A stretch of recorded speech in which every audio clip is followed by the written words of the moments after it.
They seated me at the back table to be less visible during my brother's tribute video. "You don't have a degree to be proud of, so don't ruin the family's evening," my aunt whispered, her smile a polite dagger. I sipped my soda. No alcohol. I needed a clear head for when the presentation changed. As the confetti cannons fire, I will pull the pin. His promotion party is about to become a public audit. My name is Mara Quinn. I am 32 years old, and I am sitting at a table designed for ghosts. The Grand Vireo Hotel's main ballroom was a cathedral of corporate worship, consecrated in shades of gold and Falcon Veil logistics blue. Chandeliers, heavy as frozen waterfalls, dripped light onto tables draped in starched white linen. The air was thick with the scent of expensive perfume, seared scallops, and the low, predatory hum of networking. On a massive LED screen behind the main stage, the Falcon Veil logo, a stylized hawk with a shipping container in its talons, looped in an endless hypnotic flight. It was a room built to celebrate success, or at least the convincing performance of it. I wore a simple white button-down shirt and black slacks, an outfit chosen for its ability to render me invisible. My name tag, provided by a hurried receptionist, read guest in a scrawled blue ink that bled slightly at the edges. It wasn't an insult.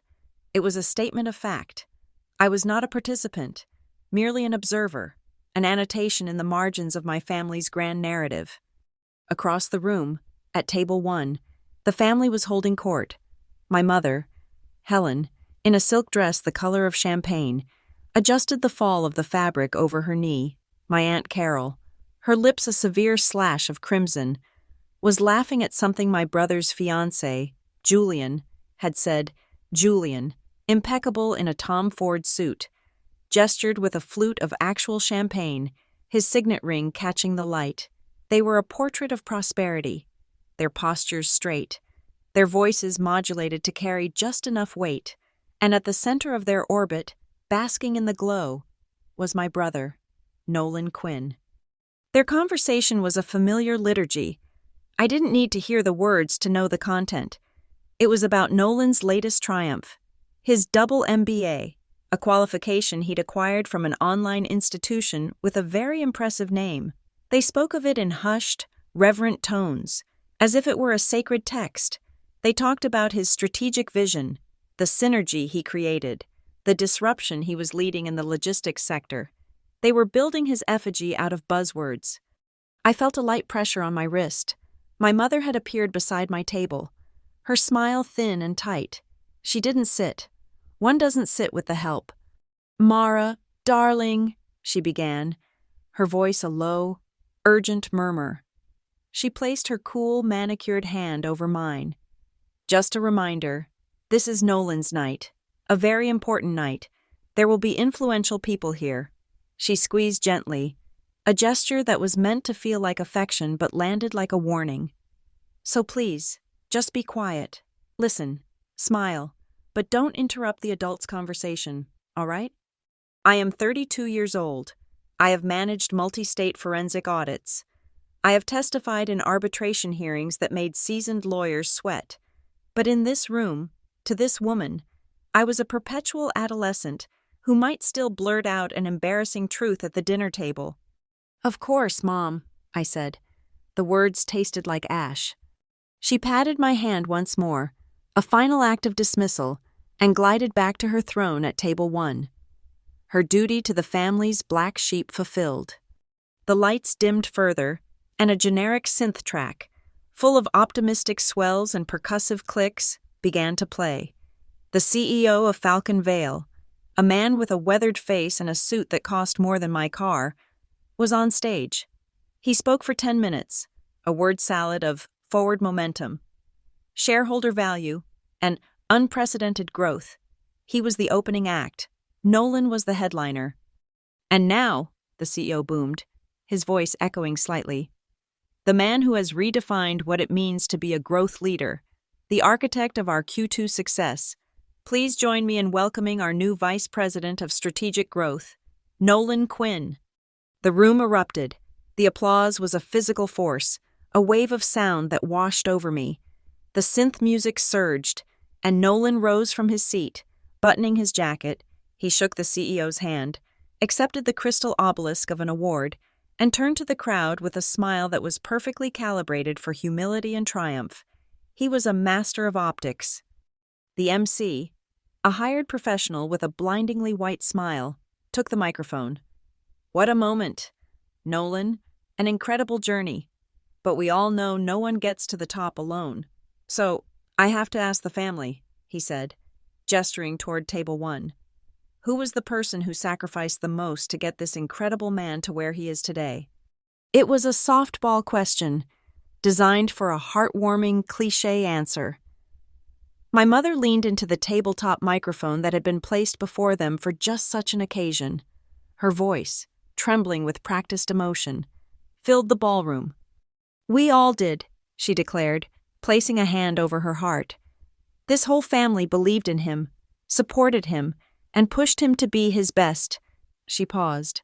For dramatic effect, the timing was perfect. The whole family, except, well, his sister, she took a different path. A ripple of confused, polite laughter went through the nearby tables. It wasn't a joke. It was a public disownment disguised as a light-hearted jab. My blood ran cold, but my expression remained neutral. I had anticipated this. I had logged it under context bias in my final report. Aunt Carol, seated beside my mother, leaned over to her friend at the table, but her stage whisper was aimed directly at my corner of the room. I could read the words on her lips as much as hear them. No degree, no brand, she murmured, shaking her head with performative pity. She's just a part-time clerk at the public library. Such a shame. A shame. That was the word they had settled on for me. Not a disappointment, which implied they once had hopes. Not a failure, which was too harsh for public consumption. A shame. Something to be pitied and hidden away, like a chipped piece of family china. My lips curved into a faint, humorless smile. They saw a library clerk in a cheap shirt. They saw the family footnote. They were about to see the auditor. Beneath the table, my fingers moved across the smooth glass of my phone. I opened a secure messaging app, navigated to a group chat named North Audit, and typed a single word. Ready? I hit send. The spotlight operator, sweeping the room to create a dynamic effect, passed the beam directly over my table. For a single, blinding second, I was illuminated. I raised a hand to shield my eyes from the glare, the cheap paper of my guest tag suddenly feeling like a target. In the darkness of my lap, the phone vibrated, once, twice, 3 times. The signal. The team was in position. The digital fuse was lit. All around me, the celebration continued. Nolan was beginning his acceptance speech, thanking his mentors, the board, his incredible team. No one noticed the girl at the back table. No one saw her raise her glass of club soda, the bubbles rising like tiny silent promises. I held it aloft for a moment, a solitary gesture in a sea of adulation.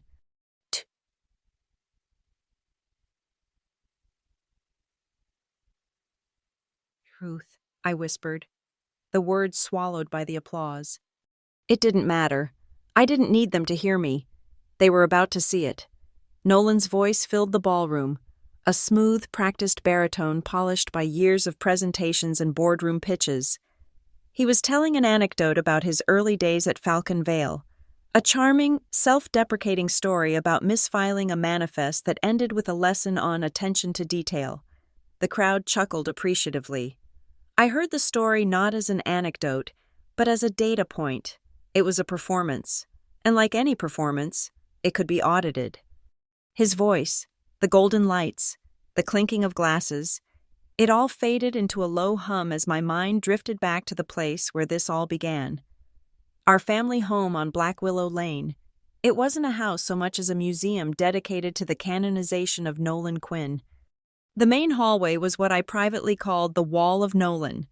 It was a meticulously curated exhibition of his entire life, framed in mahogany and polished brass. There was the varsity football scholarship plaque from high school, gleaming next to the state champion Best Presenter award from his university business club. There was a glossy 8x10 of him shaking hands with a state senator at something called the Summit of Titans, his smile wide and hungry. Diplomas, certificates of achievement, letters of commendation. They marched up the wall in chronological order, a paper trail leading directly to this moment, to this stage. My contribution to the family gallery was a single, modest frame tucked away near the coat closet, as if an afterthought. It held a certificate from when I was 17, for winning the Graybridge County High School debate championship. A thin film of dust had settled on the glass, a testament to its irrelevance. No one ever dusted it. It was a relic from a life I was supposed to have outgrown, a path I had abandoned. Titles open doors. Mara, my mother used to say, her voice patient, as if explaining a complex concept to a simple child. We'd be at one of our ceremonial family dinners, the kind where the good silver was used, and the conversation was exclusively about career trajectories. A degree, a position, a letter of recommendation from the right person. That's currency. Your skills, well, they open the stockroom door, I suppose. Those dinners were a masterclass in transactional relationships. Every story revolved around a title, a promotion, a powerful connection, a stock option. They spoke of people not by their character, but by their position on an org chart. I had lunch with the senior VP from Alistair Corp, my uncle would announce. Nolan, you should connect with him. Julian, Nolan's fiancé, would chime in about his portfolio's performance, using terms like alpha and beta, as if discussing the personalities of dear friends. It was a language of hierarchy, a constant, subtle jockeying for status. I was a tourist in my own home, listening to a foreign dialect I had no desire to learn. The day I told them I was dropping out of university in my 3rd year was the day I was officially excommunicated from their religion of credentialism. I had a full scholarship to a decent state school, studying literature, but I'd found something that sparked a fire in me, a nascent fascination with patterns, with the stories that numbers told when you forced them to speak. The neat, predictable world of literary analysis felt pale and lifeless compared to the raw, chaotic truth hidden in a balance sheet. They convened a family council in the living room, a grim-faced tribunal. I sat on the ottoman while they occupied the armchairs, looking down at me. Impulsive, my father had said, a rare contribution from him. He was a man who measured his life in quarterly earnings reports and saw my decision as a catastrophic market crash. You're throwing away everything we've worked for, my mother said, her voice laced with a genuine, theatrical despair. No degree means no future. Who will hire you? What will your title be? College dropout? Untalented is one thing, Aunt Carol added, stirring her tea with a sharp clink of metal on porcelain. But to be unambitious is the real sin. I tried to explain. I told them I wanted to work, to learn a tangible skill, to find a place where my analytical mind could solve real problems instead of deconstructing sonnets. They heard none of it. All they saw was the forfeiture of a title. Bachelor of Arts. In their world, I had willingly branded myself a failure. A few months later, I found an unpaid internship with a small, independent firm that conducted internal compliance checks for local businesses. It was tedious, painstaking work. I spent my days in a cramped, windowless office, learning how to trace purchase orders, verify payroll records, and read the subtle language of expense reports. I loved it. It was like being a detective, but my suspects were numbers. When I told my mother, she wrinkled her nose in distaste. Internal control? It sounds so drab, anonymous. Who will you even tell people you work for? The idea of work that didn't come with a prestigious, easily recognizable name was utterly alien to her. It had no social currency. Nolan, who was already a rising star at Falcon Vale, was more direct. An email arrived a week after I started my internship. The subject line was simply, "Your career." The body of the message was short and brutal. Mara, I heard from Mom about your new job. I need to be very clear. Do not, under any circumstances, apply for a position at Falcon Vale or any of its subsidiaries in the future. Your resume, with its lack of a degree and its current trajectory, would be an embarrassment to the family name here. I've worked hard to build my reputation. Please respect that by keeping your professional life separate from mine. Nolan. I read it 3 times. An embarrassment to the family name. I didn't delete it. I saved it to a secure, encrypted folder on a personal drive, along with a few other choice emails and transcribed voicemails from over the years. I collected their slights, their dismissals, their casual cruelties, the way a geologist collects rock samples. They were evidence. Each one was a small, sharp metal pin, waiting for the right piece of paper to pierce. Back in the ballroom, Nolan was wrapping up his speech. He was thanking his family now, his voice thick with emotion. He looked toward table 1.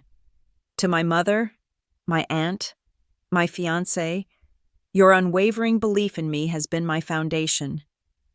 He paused, and for a horrifying second, I thought his eyes might find me in the back. They didn't. He scanned the front rows. The important faces. I didn't exist. In the unofficial Quinn family registry, the profession of forensic data investigator was never listed. It wasn't a job you could boast about at a cocktail party. It was quiet, meticulous, and existed in the shadows. It was everything they were not. They worshipped the glossy cover of the book. I was the one reading the footnotes, the errata, the author's secret acknowledgments. They loved the grand, sweeping statements. I lived in the damning details. My work taught me a fundamental lesson that my family could never grasp. A title can be fabricated, a diploma can be bought, a reputation can be carefully constructed from a latticework of lies, but a number, a verified, cross-referenced, time-stamped piece of data, is absolute. It has no ego. It doesn't care about family names or corporate hierarchies. Numbers don't need to be liked. They just need to be correct. And the numbers I had on Nolan were impeccably, devastatingly correct. Nolan's speech ended to another roar of applause. He raised the crystal obelisk, a monument to a fiction I was about to tear down. My family saw the uneducated one, the cautionary tale, the family ghost at the feast. They had applied the label themselves, years ago, with the casual certainty of people who believe the world is exactly as they see it. It was a cheap, flimsy paper sticker, the kind you find on a discount item, and they'd pressed it onto my skin so firmly they'd forgotten it wasn't a permanent part of me. A box can have a damaged label, but that says nothing about the contents. After I walked away from the state university and its literature department, I didn't stop learning. I just stopped learning things they could frame on a wall. While they were attending wine tastings and networking events, I was spending my nights under the flickering fluorescent lights of Graybridge Crest Community College. I wasn't there for a degree. I was there for weapons. My classes were not glamorous. Forensic Accounting 101, Advanced Spreadsheet Analysis, Data Ethics and Corporate Governance. My classmates were single mothers trying to upskill, retirees looking to stay sharp, and young people who, like me, were building a life from the ground up without a safety net. There was no prestige in that classroom, only purpose. I learned how to read a financial statement not for its stated profit, but for its hidden lies. I learned how a payroll ledger could be manipulated to steal fractions of pennies from hundreds of people, accumulating into a fortune. I learned that data, in its purest form, is a moral document. While Nolan was collecting a meaningless MBA online, I was earning federal certifications in wage fraud investigation and key performance indicator, KPI, auditing. These weren't titles. They were licenses. They were permissions to hunt. To my family, my life was a portrait of stagnation. My cover was perfect in its banality. I was Mara Quinn, the part-time evening clerk at the Parlor Finch Public Library. The job was a godsend. The pay was minimal, but the hours were flexible, and it provided a cloak of unimpeachable mediocrity. Who looks twice at a librarian? Who suspects the woman reshelving books of having access to encrypted corporate servers? My mother would sigh dramatically when she told her friends about my job. Yes, she's at the library. She seems content. Content was their euphemism for unambitious. My real work began after I locked the library doors at 9 p.m. I was a contract investigator for North Ark Oversight. North Ark didn't officially exist on any public org chart. We were the internal affairs of the massive conglomerate that owned Falcon Vale Logistics and 24 other companies, a ghost division, tasked with auditing the other ghosts in the machine. We investigated allegations of fraud, waste, and abuse that were too sensitive for a public-facing HR department. We were the corporate body's immune system, silent and lethal. My title was a string of meaningless words, but my function was simple. I found the truth. So while everyone thought I was treading water, I was mapping the ocean floor. While they saw me stamping due dates on books, I was cross-referencing shipping manifests with third-party satellite GPS data. While they thought I was alphabetizing fiction, I was documenting a fiction of a different kind, the one my brother was building his entire career on. The Uneducated label became my shield. I let it cling to me. I nurtured it.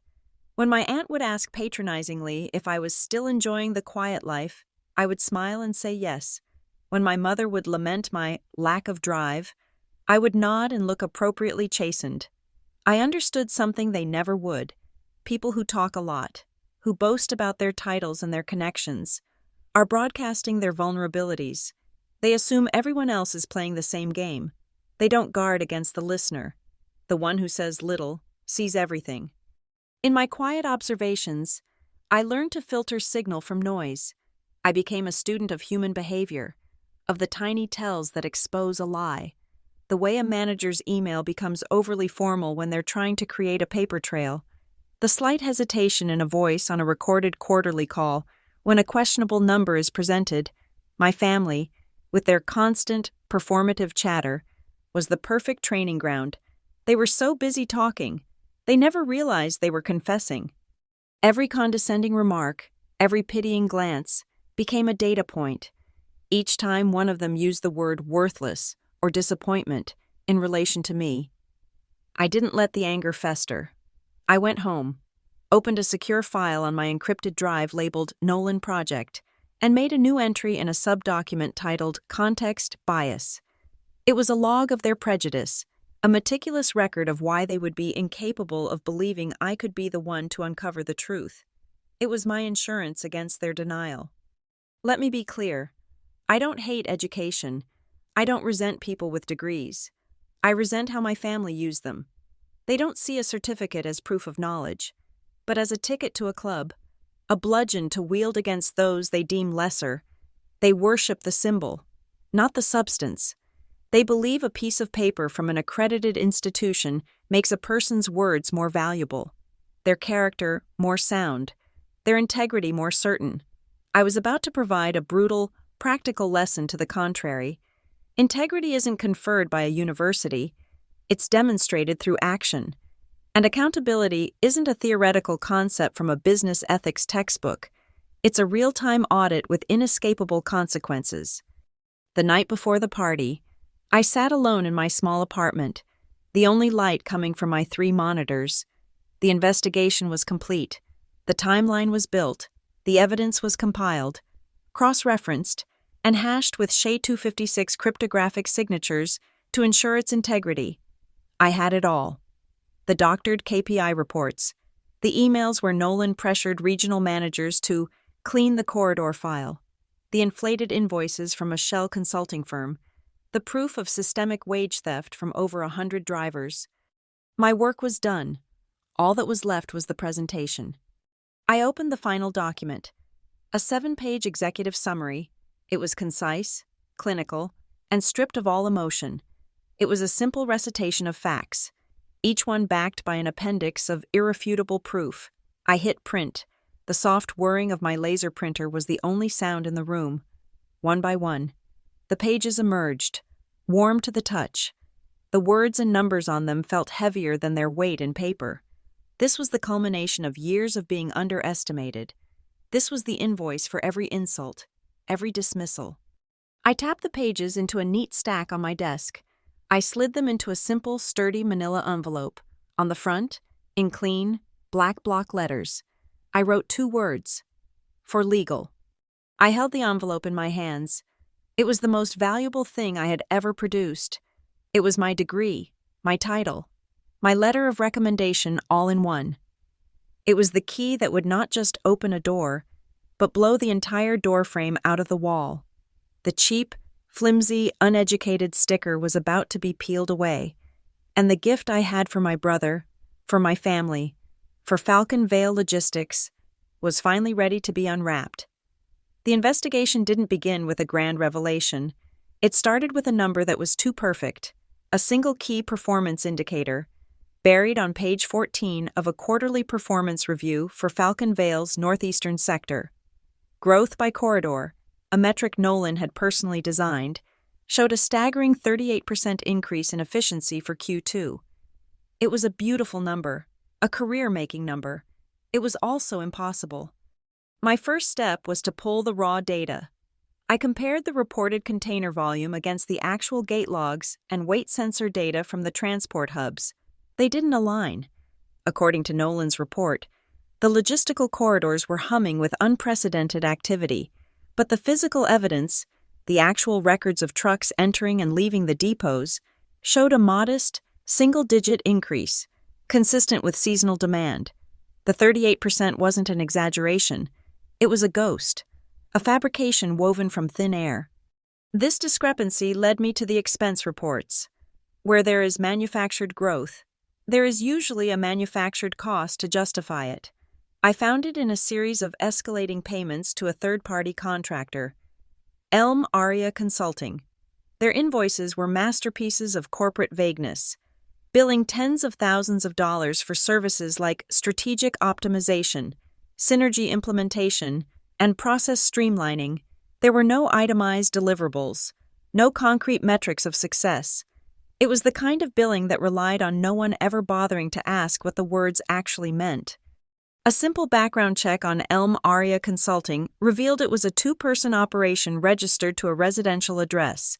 The CEO and sole director was a man named David Tressler. Another search, this time through Nolan's social media archives, produced a photo from 5 years prior. Nolan and David Tressler, arms slung around each other, wearing university sweatshirts, celebrating their graduation. The consulting firm was a pass-through, a mechanism for siphoning money. But for what? The answer lay in the other side of the ledger: cost savings. Nolan's other celebrated achievement was a dramatic reduction in operational expenditures. I pulled the payroll data for all 126 long-haul drivers in the sector. The pattern emerged after 3 days of painstaking analysis. Hours were being systematically shaved. A driver who logged a 10.5-hour shift would be paid for 9.9. A driver who worked 52 hours in a week, qualifying for overtime, would have their record adjusted to 48. The fractions of hours, stolen from each driver on each shift, added up. The total amount saved through this wage theft almost perfectly matched the fraudulent fees being paid to Elm Aria Consulting. Nolan wasn't just faking growth. He was financing it by stealing from his own workers and using his friend's company to obscure the source of his savings. Now I had the what, I needed the who, and the how, I needed intent. I submitted a formal request through North Ark's legal channel for access to Nolan's corporate email server archives. Citing a routine compliance audit, the request was granted. It took a week of sifting through thousands of emails, filtering by keywords: adjust, clean, fix, report, numbers, and then I found it. A chain of emails between Nolan and 2 regional logistics managers. The first, from Nolan. Team, the Q2 numbers for the Trenton corridor are looking a little messy. We need a cleaner narrative for the board. Let's get these driver logs tidied up before the weekly roll-up. A streamlined report reflects a streamlined operation. The reply, from a manager named Farrow. Nolan, I'm not comfortable altering the timesheets. The union reps are already asking questions. Nolan's response, sent 4 minutes later, was the kill shot. It was the digital fingerprint on the murder weapon. Farrow, we're not altering anything. We're presenting the data in its most optimal light. We're a team, and success is rewarded. The people who helped build this success story will be remembered when promotion reviews come around. The ones who don't, won't. Make it clean. It was coercion. Plain and simple. A threat wrapped in the language of corporate synergy. I saved the entire chain as a locked PDF, its metadata preserved. With the core of the fraud established, I widened my scope. If he was willing to fake performance metrics and steal from his employees, what else was fake? I started with the foundation of his credibility in my family's eyes. His education. His resume listed a dual Master of Business Administration from the Brackenfield Institute. A quick search revealed Brackenfield was a notorious diploma mill. It had changed its name 3 times in the last 5 years and had operated out of post office boxes in 3 different states to evade regulatory bodies. It wasn't an institution of higher learning. It was a website that sold expensive, meaningless pieces of paper. His entire academic credential, the source of so much family pride, was a sham. The pattern of intellectual dishonesty continued. I found an internal video from a year ago, showing Nolan accepting a Falcon Vale Innovation Award for a presentation on supply chain efficiency. I felt a flicker of familiarity with the slides he presented. A deep dive into academic and industry journals led me to a public white paper published by a logistics think tank in Singapore. 11 of Nolan's award-winning slides were copied verbatim from that paper, with no attribution. The graphs were the same. The text was identical. He had simply replaced their logo with Falcon Vales. The technical case needed to be airtight. I requisitioned the third-party GPS tracking data for the entire northeastern fleet for Q2. This data was immutable, recorded by an independent satellite provider. I wrote a script to overlay it with Nolan's official, falsified shipping manifests. The result was a damning visual representation of the fraud. Red lines, the official route, diverged wildly from the blue lines, the actual GPS path. Reported delivery times were hours, sometimes days, different from the GPS timestamps. The numbers didn't just disagree, they told 2 completely different stories. One was the truth, the other was Nolan's. Human intelligence confirmed the data. North Ark had a confidential reporting hotline. I cross-referenced anonymous tips from the past year with the timeline of my investigation. 2 submissions stood out, both from the northeastern sector, both describing pressure from upper management to beautify the dashboards and make the numbers sing. The whistleblowers had been ignored by the local HR department, which reported directly to Nolan's division, but they hadn't been ignored by us. Their signed, notarized statements, with their identities protected, became Appendix C of my report. I spent the final 2 weeks weaving it all together.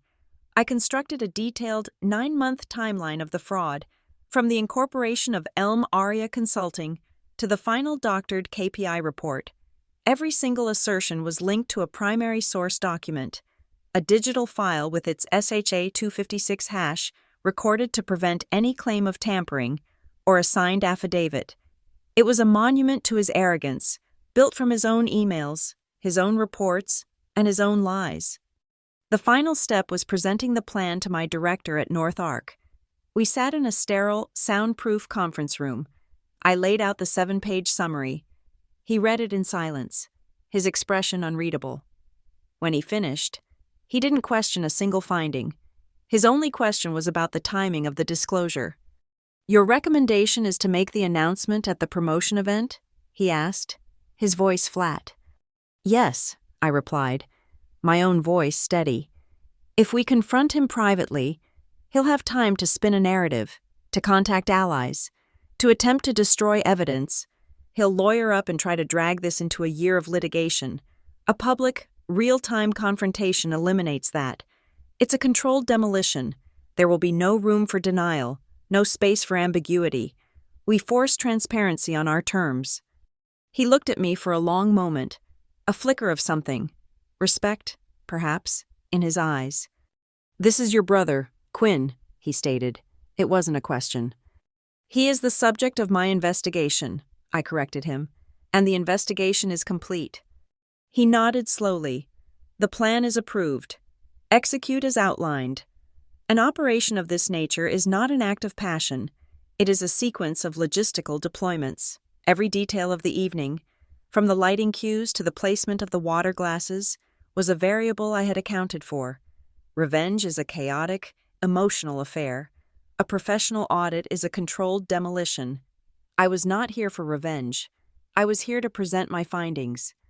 The process began 72 hours earlier, with a series of encrypted communications with Falcon Vale's global head of compliance, a man named Davies, whom I had never met in person. Our collaboration was sterile and efficient. My role was the data. His was the corporate architecture.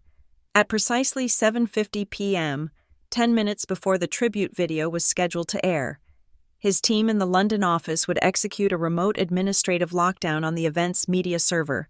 The AV technicians in the booth at the back of the ballroom would suddenly find themselves with read-only permissions. They would be unable to stop the video, switch to a different input, or kill the feed without physically cutting the power, a contingency for which security was already prepared. Control of the narrative would be transferred from them to me. The delivery of the primary asset had occurred that morning. A courier, dispatched by North Arc, delivered a small, unlabeled flash drive to the third-party AV company managing the event. The accompanying work order was for a final, minor audio adjustment. The file on the drive was named Tribute Final V7 on MP4. The file name was intentionally mundane. Versions 1 through 6 did not exist. This version was my creation. For the first 7 minutes and 29 seconds, it was identical to the saccharine tribute Nolan's team had produced, a montage of baby photos, feigned moments of hardship, and soaring corporate stock graphics. But at the 7:30 mark, my work began. A semi-transparent overlay would fade in, clean and corporate, bearing the North Arc oversight insignia. The celebratory music would be stripped away, leaving only a low, ominous hum. And the data visualizations, the GPS deviations, the plunging lines of stolen wages, the stark text of his incriminating emails, would begin their silent, devastating scroll. Every guest in the room was holding a secondary delivery mechanism. On each table, the specialty cocktail menu, printed on heavy cardstock, celebrated the Nolan Blue, a garish gin concoction. Beside the drink's description was a small QR code. It was a common feature at corporate events. A gimmick. Most people would ignore it. Some, out of boredom, would scan it. The code led to a password-protected microsite I had built on a secure North Arc server. The landing page was a simple, gray screen with a countdown timer. At exactly 7:30 p.m., the same moment the video feed turned, the page would unlock, revealing the full 7-page report, complete with downloadable appendices of evidence. The official invitations, sent out weeks ago, contained a final, subtle redundancy. Printed in a faint gray ink at the bottom was a line: "Event photos will be made available for download at the following link." It was the same URL. I had weaponized their vanity. The human assets were also in place. In the plush-ski, quiet lobby of the Grand Vireo, a senior counsel from Falcon Vale's internal HR legal team was sipping a complimentary bottle of water. His name was Marcus Thorne, and his specialty was executive separation. He was the corporate executioner. In the slim black leather portfolio resting on the chair beside him was a single document, a letter detailing Nolan's immediate and indefinite suspension pending a full investigation into gross misconduct and violations of the corporate code of ethics. It was, for all intents and purposes, a termination letter. He was my closer. The hotel security team had been briefed an hour before the event by a North Arc field operative working under the guise of a Falcon Vale corporate security consultant. Their instructions were precise and unemotional. They were not told the specifics of the situation, only the protocol. In the event of a technical disruption and subsequent executive dispute, their priorities were threefold. 1. Ensure the safety of all guests and prevent any physical altercation. 2. Secure the AV equipment and prevent any unauthorized access or damage to the hardware. 3. Activate their body-worn cameras to create an objective record of the fallout. They were not there to take sides. They were there to document the crash. My most personal preparation was the simplest. Before I took my seat, I walked past table 1, where the gift bags for the honored family members were arranged. They were expensive, heavy paper bags with silk ribbon handles, each containing a silver-plated Falcon Veil pen and a box of artisanal chocolates. While my aunt was busy greeting a vice president from another department, I slipped a plain manila envelope into the bag designated for my mother. It was the printed copy of the executive summary, the one marked for legal. It was my final, silent offering to them, a chance to read the facts for themselves, away from the spectacle, a chance I knew they would never take until it was too late. My phone vibrated in my pocket, a message from an unknown, pre-approved number. It was from my on-site asset, a young woman on the catering staff. She was a junior field agent from North Ark. Her first assignment. Her text was brief. "Backup mic is on, taped under the lectern. Good luck." Another contingency. If they cut the main PA system, I would still have a voice. I had left nothing to chance. I excused myself and went to the restroom. I looked at my reflection in the large, gilt-edged mirror. My face was calm, my expression neutral. My hands were steady. I was not the nervous sister in a simple white shirt.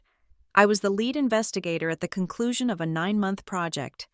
I took a deep breath and practiced the words I would say, my voice a low murmur in the empty, marbled room. "There is no technical malfunction. This is a source integrity review." I said it again, stripping the sentence of any inflection. "There is no technical malfunction.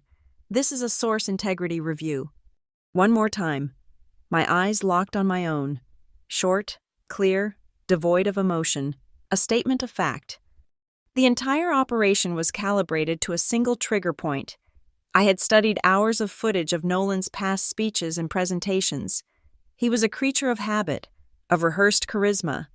He had a go-to closing line, a phrase he used to signal sincerity and strength, a phrase that made my teeth ache. He would invariably end any major address by placing a hand over his heart and saying, with a look of profound earnestness, "We built this with integrity." That was the signal. My contact in the AV company, the one who had uploaded Tribute Final V7, had been given one final instruction. The video file was to be queued and ready, but the play button was only to be pressed when he heard that specific phrase from the live microphone feed. Nolan himself would be the one to light the fuse. His own lie would be the trigger for its spectacular demolition. I smoothed my shirt, my face in the mirror a mask of professional calm. The fuse was planted in the video server. It was woven into the QR codes on the menus. It was waiting in the lawyer's black portfolio and in the memory cards of the security team's body cams. The entire room was wired. All that was left was for the guest of honor to say the magic words. The house lights went down, leaving only the hot, white glare of the stage lights. The MC, his voice radiating a practiced warmth that couldn't quite reach his eyes, stepped back to the lectern. And now, the moment we've all been waiting for. A look back at the journey of a true leader, a visionary, a friend. But first, please welcome him to the stage, our new VP of Strategic Growth, Nolan Quinn. The synth music swelled on cue. From 2 cannons hidden on either side of the stage, a sudden, percussive hiss erupted, followed by a shower of shimmering blue and silver confetti.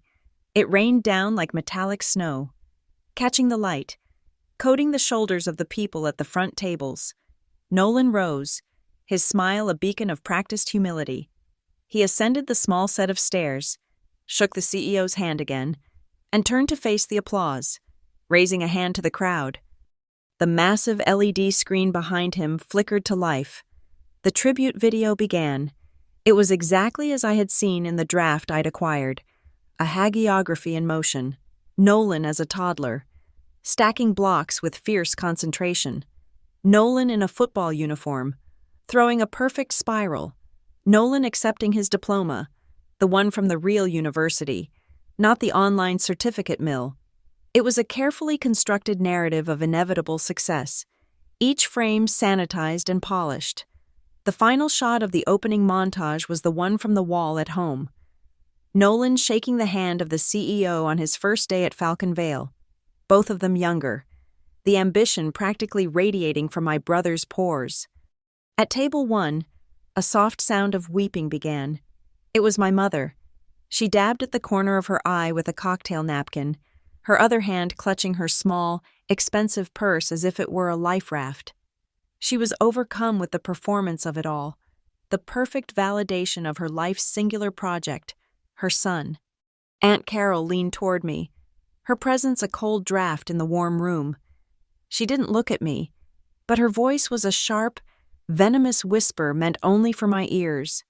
"See, Mara, that's what a real education gets you, a legacy. I just wish, for your mother's sake, that you had a degree like your brother." Her words were meant to be the final, casual cruelty of the evening, a last twist of the knife. I felt them land, a familiar, dull ache, but I didn't react. I just watched the screen. My gaze was fixed on the small timecode at the bottom right of the video player, visible only to the AV technicians and to me, on the duplicate feed I had on my phone. 00725. 00726. Nolan was basking in the glow of the screen, his own history washing over him. The audience was rapt, caught in the simple, powerful story of a local boy made good. 00727. 00728. The video stuttered. A single frame repeated. A barely perceptible digital hiccup. A few people in the front row frowned.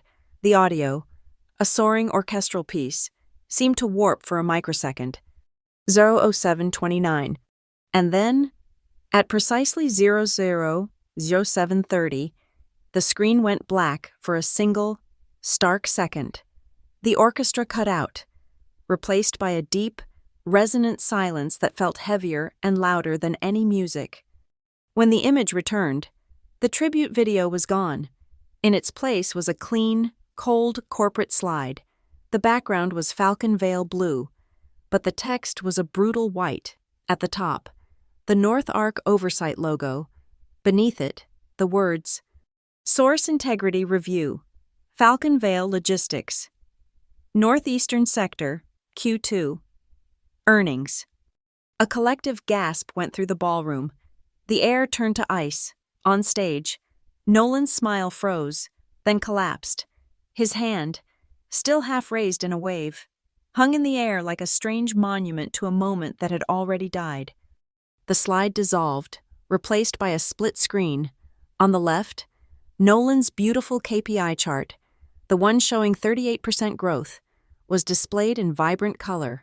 On the right, a dull gray map appeared, overlaid with hundreds of jagged blue lines, the actual GPS data from the truck fleet, a red line representing Nolan's reported data, sliced cleanly across the map, diverging from the chaotic, truthful tangle of the blue lines. The two images slid over each other, a visual representation of a lie being dissected, as clean and brutal as a knife passing through raw meat. Nolan stood completely still, a statue in a suit. He stared at the screen, his screen, which was now betraying him with a quiet, clinical lethality.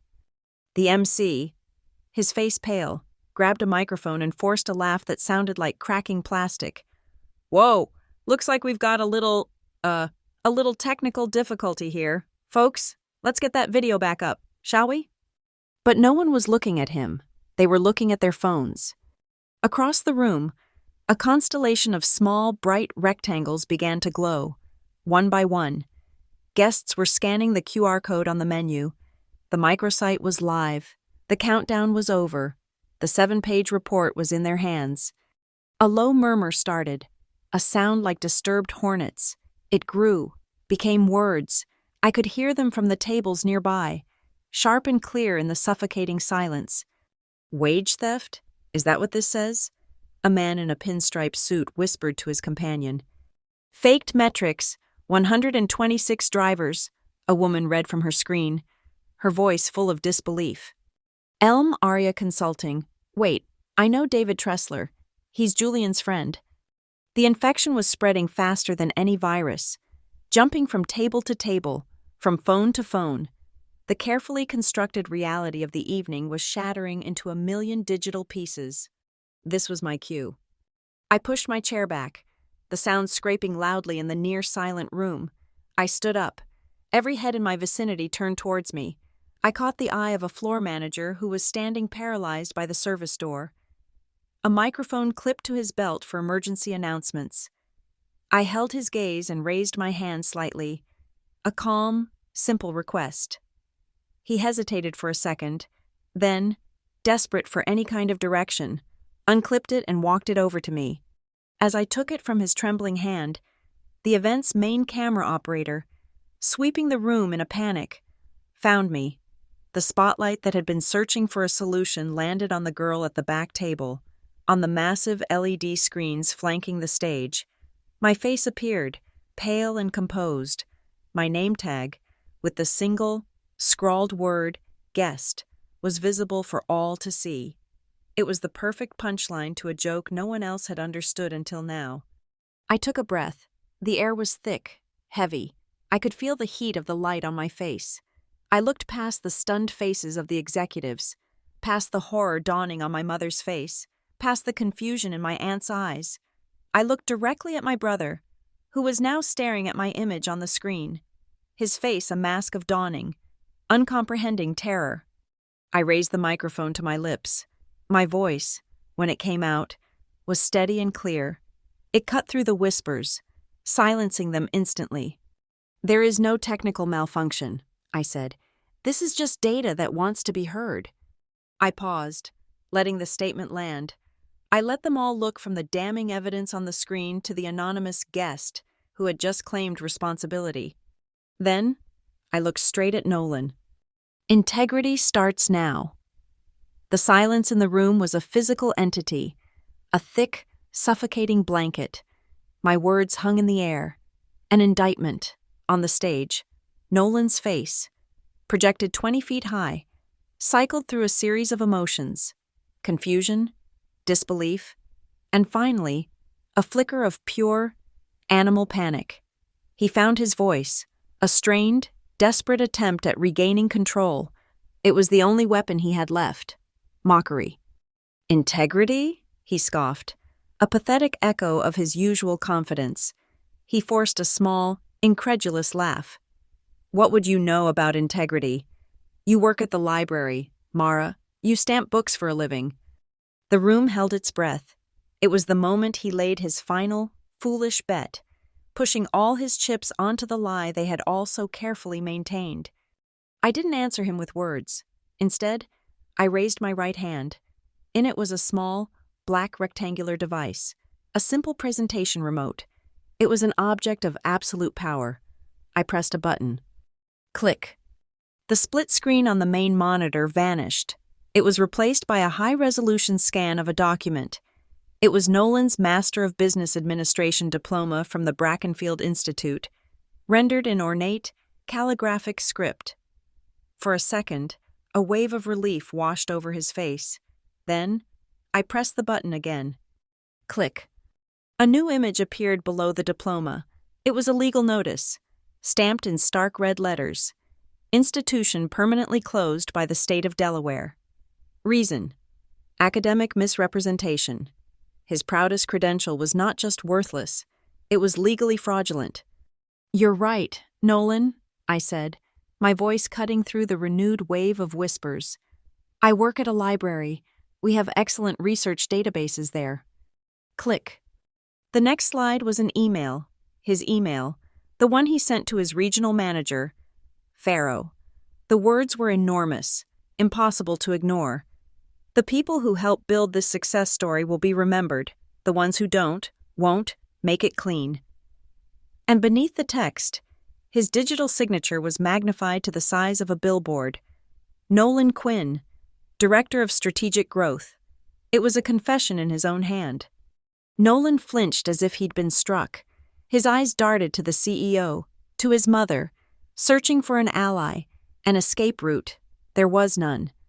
"You also won an Innovation Award last year," I continued, my voice relentless and even, "for a brilliant presentation on supply chain logistics." Click. On the screen, a slide from his award-winning presentation appeared on the left. On the right, a page from an academic white paper published by a Singaporean think tank. The two were identical: the text, the graphs, the layout, a perfect mirror. "This is the source material for that award," I stated. "Published 4 months before your presentation. A clear case of intellectual property theft. But here's the first twist you didn't see coming." Click. The screen zoomed in on the white paper's author information. There was no name, only a title and a timestamp. Lead Analyst, M. Quinn. Publication authorized by North Arc Oversight. August 12, 2024. A shockwave went through the room. He hadn't just stolen from a stranger. He had stolen from me. The work I did in secret, under my professional designation, had been plagiarized by my own brother for a cheap plastic trophy. "He works at the library," Nolan stammered, pointing a shaking finger at me. It was no longer a dismissal. It was a plea. "She works at the library." "My cover is that I work at a library," I corrected him, my voice like ice. "My profession, as the screen indicates, is contract investigator for North Arc Oversight, the silent internal audit division of this company's parent corporation, the division that gets activated when the numbers don't add up." I let that sink in. The blood drained from the CEO's face. My family at Table 1 looked as if they were seeing a ghost. "But stealing my work isn't the real story," I said, building the cadence. "That's just petty. The real crime is hidden in the company you used to cover the wage theft, a company called Elm Aria Consulting." Click. Invoices from Elm Aria Consulting filled the screen. Vague, exorbitant fees for optimization. This company received nearly $250,000 from Falcon Vale in 9 months. But it's a shell company, a front. It has no employees and no real office. It has only one director. I imagine he's here tonight. It's hard to believe you didn't disclose the glaring conflict of interest. Nolan. I paused and looked directly at Table 1. "Isn't that right, Julian?" The camera operator, sensing the climax, swung his lens away from the stage and zoomed in on my brother's fiancée. Julian's handsome, smiling face had turned to a pale, brittle mask. His hand, which had been resting on Nolan's empty chair, was slowly retracting. "The sole director of Elm Aria Consulting," my voice boomed through the ballroom, "is your fiancé. You approved fraudulent payments to your own partner, Nolan, money stolen from the paychecks of your own drivers." Click. The final slide appeared, a devastating split screen. On the left, Nolan's fabricated KPI chart, a monument to his ego. On the right, a simple, brutal table. It had 3 columns: employee ID number, hours logged, and hours paid. Line after line scrolled slowly up the screen. A silent parade of theft. 126 names, 126 lives. Their stolen hours and wages calculated in a final, damning column. I started walking toward the stage, the microphone in my hand, the remote in the other. The security guards watched me, but their instructions were to secure the equipment, not to intervene. I was now part of the equipment. Nolan was catatonic, his mouth slightly open, his eyes glassy with shock. He saw me approaching the lectern and took a stumbling step back. I reached the podium and placed the manila envelope, the one marked for legal, squarely in the center. It landed with a soft, definitive thud. "This envelope," I announced, my voice amplified, "contains the signed, notarized affidavits from 2 of your regional managers, Farrow and Combs. They confessed this morning to falsifying payroll records under your direct coercion. They have agreed to cooperate fully with both the internal investigation and any subsequent inquiries from the Department of Labor." Checkmate. Nolan's face crumpled. His entire world, the meticulously constructed edifice of titles and lies, had been demolished in under 3 minutes. He turned, his eyes wild with desperation, and found my mother in the front row. "Mom," he choked out, the word barely a whisper. "Mom, say something." For the first time, my mother stood. She didn't look at her broken son on the stage. She turned and looked directly at me. Her face was not filled with sadness or compassion. It was a mask of cold, reptilian fury. She walked to the edge of the stage, her champagne-colored dress rustling, and looked up at me. "What have you done?" she hissed, her voice trembling with rage. "What have you done to this family?" The question hung in the air. The entire room waited for my answer. I looked down at her, at the woman who had dismissed me, mocked me, and erased me. I looked at the wreckage of my brother's career behind me. I felt nothing but a profound, quiet clarity. I leaned into the microphone one last time. "I stopped a crime against workers," I said, my voice clear and unwavering. "What kind of family supports that?" My question hung in the air, unanswered. My mother's face, contorted with a rage that was more terrifying than any grief, remained frozen. She had no response. The logic was a steel trap, and she was caught within it. The stalemate was broken by movement from the edge of the room. A man in a severe dark gray suit began walking toward the stage. He moved with an unnerving calm, his path cutting a straight line through the paralyzed crowd. People instinctively parted for him, as if recognizing a different, more ancient form of authority. It was Marcus Thorne, the lawyer from HR, the executioner. He mounted the stage steps without a sound. He did not look at me. He did not look at my mother. He walked directly to the lectern, placing his black leather portfolio beside my manila envelope. He adjusted the spare microphone that the MC had left behind. His voice was flat, devoid of any emotion. It was the voice of a man reading a weather report. "This is a statement on behalf of Falcon Vale Logistics," he began. The room was so quiet, I could hear the hum of the projectors. "Effective immediately, Mr. Nolan Quinn is placed on indefinite suspension, pending a full internal and external investigation into the matters presented this evening." He paused, letting the words settle like a layer of cold ash. "All corporate access privileges are revoked. Effective now, all company property must be surrendered to the security personnel present. A formal communication will follow." The statement was over. It was a corporate death sentence. Delivered in under 30 seconds, Nolan, who had been a statue, finally moved. He shook his head, a slow, disbelieving motion. "No," he whispered. "No." Thorne ignored him. He picked up his portfolio and turned to face my brother. From within it, he produced a thin black folder. It was sealed. He held it out. It was not an offering. It was a verdict. Nolan stared at it, his hands limp at his sides. As Thorne extended his arm, a small, blinking red light caught my eye. It was on the lapel of the security chief, who had moved silently to the side of the stage. A single, unblinking red eye. The body cam was active. The objective record was being made. The CEO, whose face had gone the color of old paper, finally stirred. He stumbled to the lectern, pushing Thorne gently aside. He was in full damage control mode, his voice straining to project an aura of command he no longer possessed. "Falcon Vale," he began, his voice raspy, "is committed to integrity and to our people. We are shocked and appalled by these findings." He was reading from a mental script, the one every executive rehearses for the day the world falls apart. "We pledge here, tonight, that every single affected employee will receive their full back pay, with interest. A remediation hotline and a dedicated compensation portal will be live before morning. This company will make it right."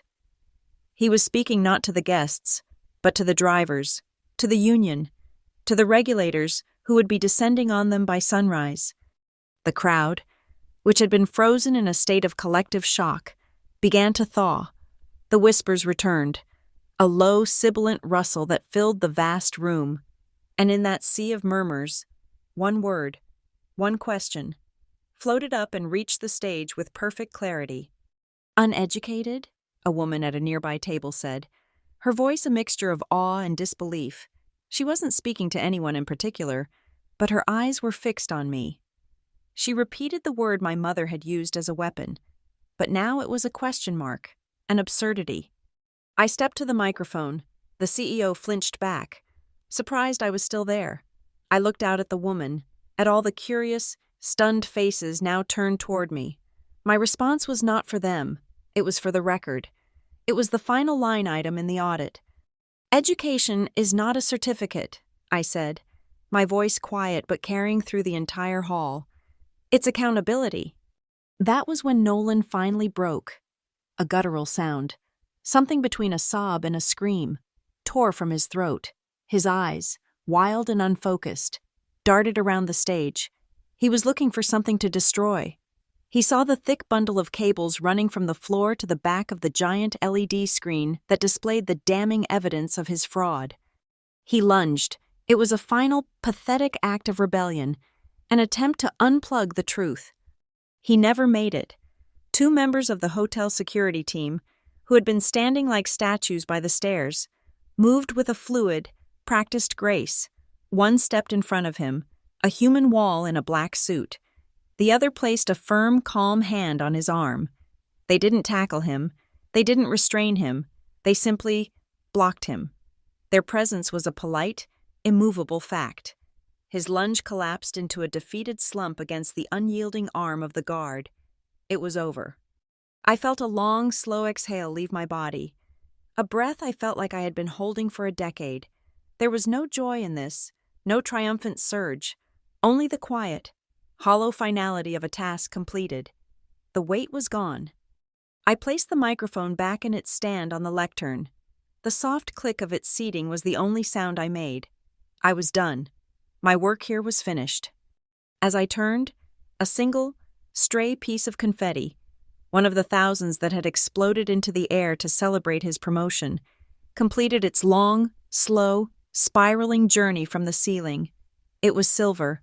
It drifted down through the hot stage lights and landed with impossible precision on the corner of the black folder that Nolan was now holding in his limp, trembling hand. A final, ironic decoration on the coffin of his career. My mother took a step forward, her mouth open, as if to scream, to curse, to say something, anything to reclaim the narrative. She never got the chance. The MC, his professional smile now a ghastly rictus, bounded back onto the stage, his voice painfully loud. Ladies and gentlemen, if I could have your attention, we seem to be experiencing some significant technical difficulties. We will be taking a brief, 10-minute recess. Please, help yourselves to the dessert bar. His words were a pathetic attempt to wallpaper over a crater. No one moved. The spell was broken, but the scene was still frozen. All across the darkened ballroom, on hundreds of tables, the only real light came from below. The pale, blue-white glow of cell phone screens, all of them still displaying the QR code's damning report. The evidence was not on the main screen anymore. It was in their pockets. It was everywhere. The MC's voice faded, his desperate attempt to restore order swallowed by the vast, stunned silence of the room. The party was over. The wake had begun. On stage, I stood in the hot, sterile bubble of the lights, a fixed point in a sea of chaos. My brother was a ghost, flanked by security, his face vacant. My mother was a statue of fury. The CEO was a man watching his company's stock price plummet in his mind's eye. This was the immediate aftermath, the moment when the sound of the explosion has faded, and all that is left is the ringing in your ears and the sight of the wreckage. My phone, still in my hand, vibrated with a single, soft pulse. It was a notification from the microsite. I glanced down. A comment had appeared on the main page. Beneath the executive summary, it was the very first one. It was from a user identified only as N East Depot, Night Shift.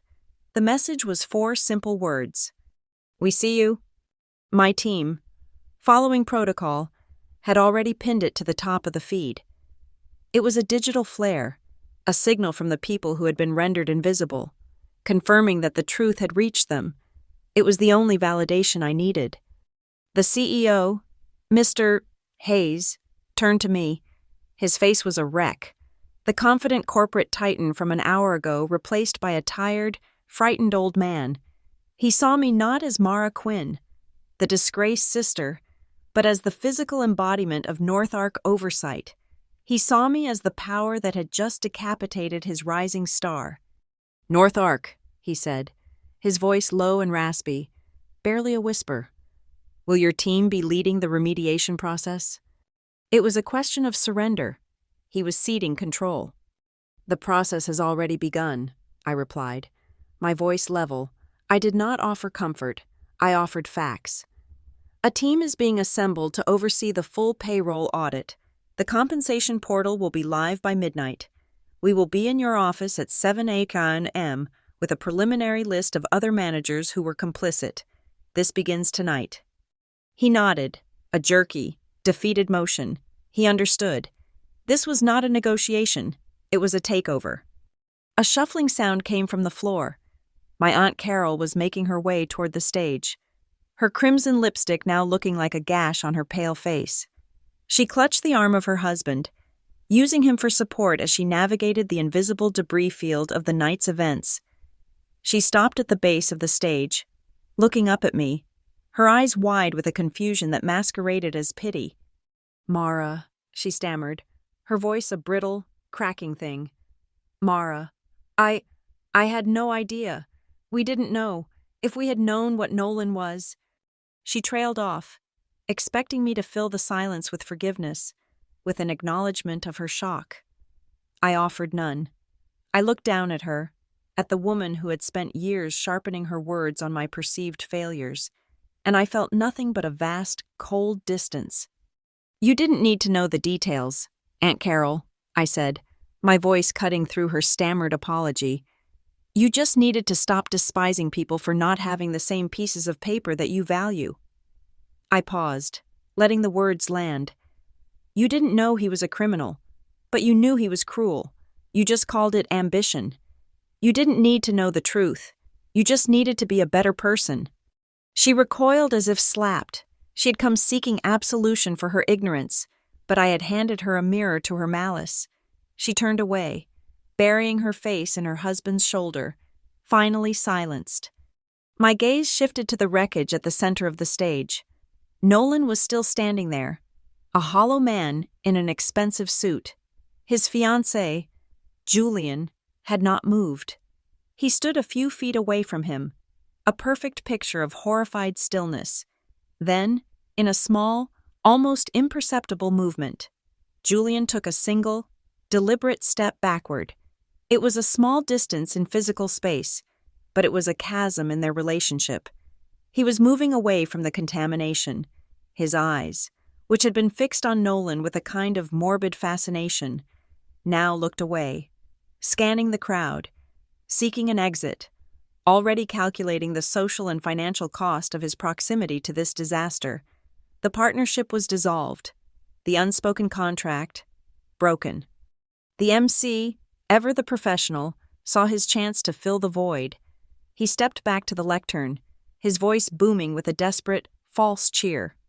"Ladies and gentlemen," he announced, "in light of tonight's powerful commitment to transparency, we will be foregoing the rest of the celebratory program. Instead, please join us in what is now a reception dedicated to Falcon Vale's renewed commitment to corporate integrity."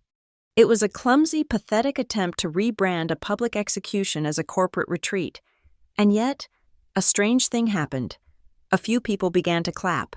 It wasn't the thunderous, obligatory applause from before. It was a sparse, scattered, but distinctly genuine sound. It was the applause of people who had just witnessed something real, something true, in a world of manufactured corporate nonsense. Beneath the sound, I pulled out my phone one last time. I navigated to my secure chat with the North Audit team. I typed a single word, the prearranged signal that my part of the operation was over. Done. I hit send and slipped the phone into my pocket. My mission was complete. A movement at my side made me turn. It was my mother. She was clutching her purse with white-knuckled intensity. Her face was a blank mask, her eyes fixed on a point somewhere in the far distance. She started to walk, her steps stiff and robotic. She walked past me, so close that the silk of her dress brushed against my arm. She did not look at me. She did not acknowledge my existence. In her eyes, I was not a person. I was a force of nature that had just destroyed her world. I watched her go. I felt no urge to call out to her, to explain, to plead. The time for that was long past. I had spent years trying to be seen by her, and she had refused. Now she saw me, and she couldn't bear it. My eyes fell on table 1, the family's now desecrated altar. The gift bags were still there.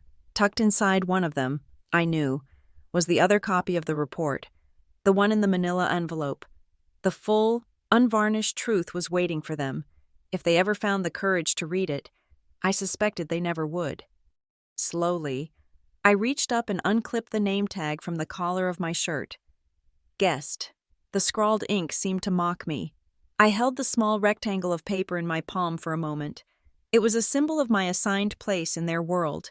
Temporary, anonymous, insignificant. I closed my hand around it, crumpling the edges, then slid it into my pocket. It wasn't a trophy. It was a torn ticket stub from a show that was finally over. I turned my back on the stage, on the blinking red light of the body cam, on the shattered pieces of my brother's life. I faced the vast, dark expanse of the ballroom. I took a deep, shuddering breath, the first truly full breath I had taken all night. I filled my lungs with the stale, perfumed air of the ruined party. And I realized, with a sudden, profound clarity, that my hands were no longer shaking. I didn't wait for the 10-minute recess to end. I didn't need to see the aftermath, the awkward mingling, the hurried exits of ashamed executives. My role in that room was concluded. I walked away from the stage, past the tables of stunned guests, and headed for a set of glass doors I had noted earlier, marked with a small, discreet sign, Terrace. I pushed the heavy door open and stepped out into the night. The air was cool and sharp, a clean shock to my system after the stuffy, overheated atmosphere of the ballroom. It smelled of damp pavement and distant exhaust fumes, the real, unperfumed scent of the city. I was on a small, auxiliary balcony, a place meant for smokers and quiet conversations, overlooking a side street, not the grand entrance. Below me, the life of Greybridge continued, indifferent to the corporate drama playing out 20 stories above. Headlights cut through the darkness, a bus hissed to a stop, and down on the street, a familiar logo passed under a streetlight, a Falcon Vale Logistics semi-truck, its long trailer emblazoned with the stylized hawk, rumbled through an intersection.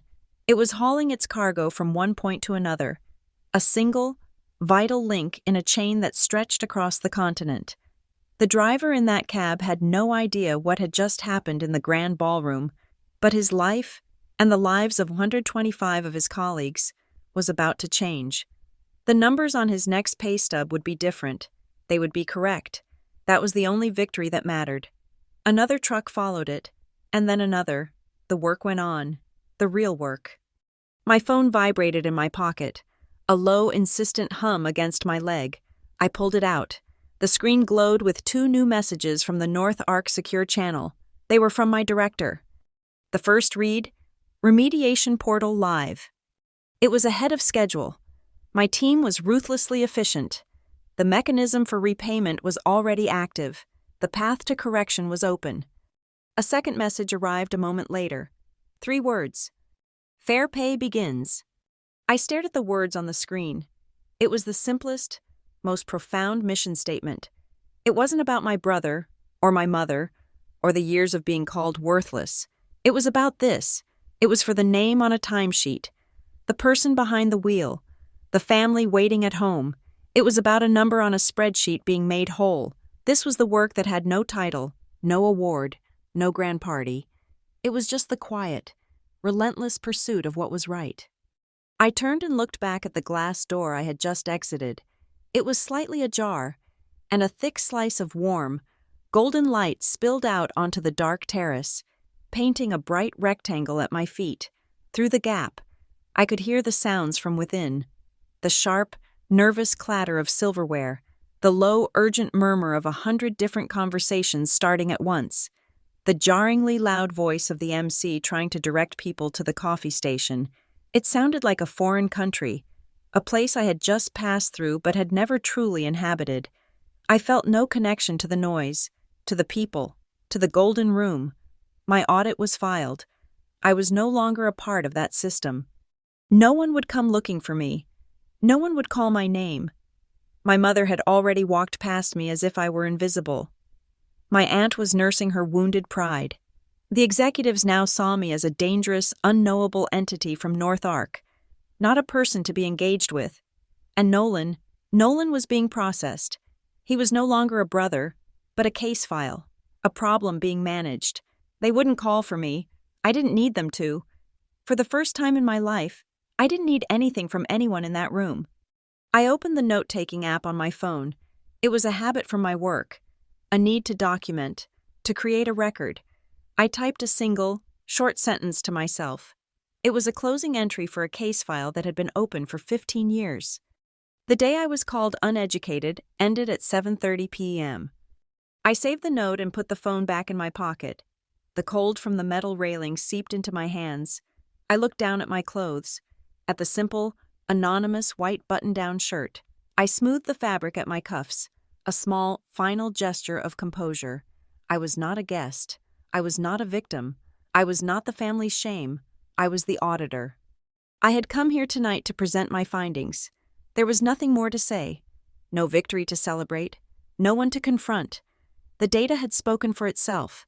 The consequences were now in motion.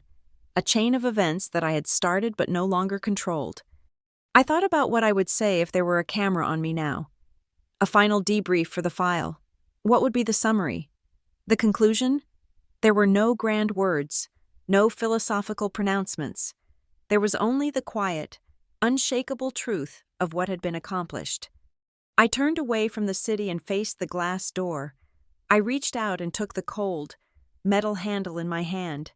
For the invisible camera, for the permanent record, for the 17-year-old girl with the dusty debate trophy. I had one final statement.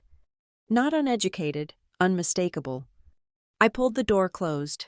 The frame met the latch with a soft, final click. The golden light vanished, leaving me alone in the cool, quiet dark. The end.